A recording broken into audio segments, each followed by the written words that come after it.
Represent করার চেষ্টা করেছিল বাংলাদেশের বর্তমান প্রজন্ম সেটিকে কিন্তু বিশ্বাস করে না।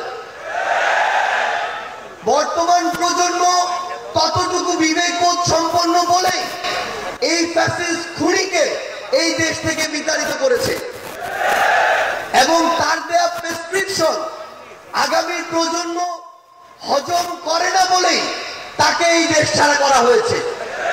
আমরা বিশ্বাস করি আপনারা আপনাদের কাজের মধ্য দিয়ে পুরো বাংলাদেশের মানুষের কাছে আপনাদের গ্রহণযোগ্যতা সর্বোচ্চ পর্যায়ে নিয়ে যাবেন এবং আমাদের সবকিছুর আগে, ব্যক্তির আগে, গোষ্ঠীর আগে, দলের আগে পুরো দেশের মানুষ এবং দেশের এই প্রায়োরিটি যেন আমাদের মাঝে থাকে।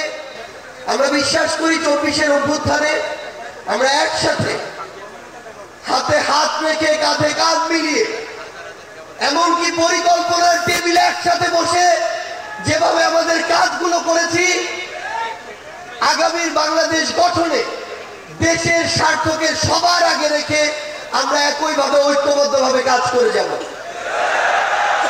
আমরা বিশ্বাস করি আমাদের চিন্তা ভাবনা যতদিন সৎ থাকবে, আমাদের কাজ যতদিন দেশ ও দেশের মানুষের জন্য থাকবে, ততদিন খুনি হাসিনার মতো যারাই আমাদের প্রতিবন্ধকতা হিসেবে সামনে আসুক না কেন, আমরা ঐক্যবদ্ধভাবে তাদেরকে প্রতিহত করতে পারব।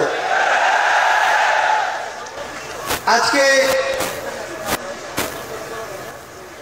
এই কেন্দ্রীয় সমাবেশে আপনারা যারা উপস্থিত হয়েছেন, আপনাদের সকলকে এই অভ্যুত্থান পরবর্তী নতুন বাংলাদেশে, সংগ্রামের বাংলাদেশে আমরা সংগ্রামী শুভেচ্ছা জানাতে চাই।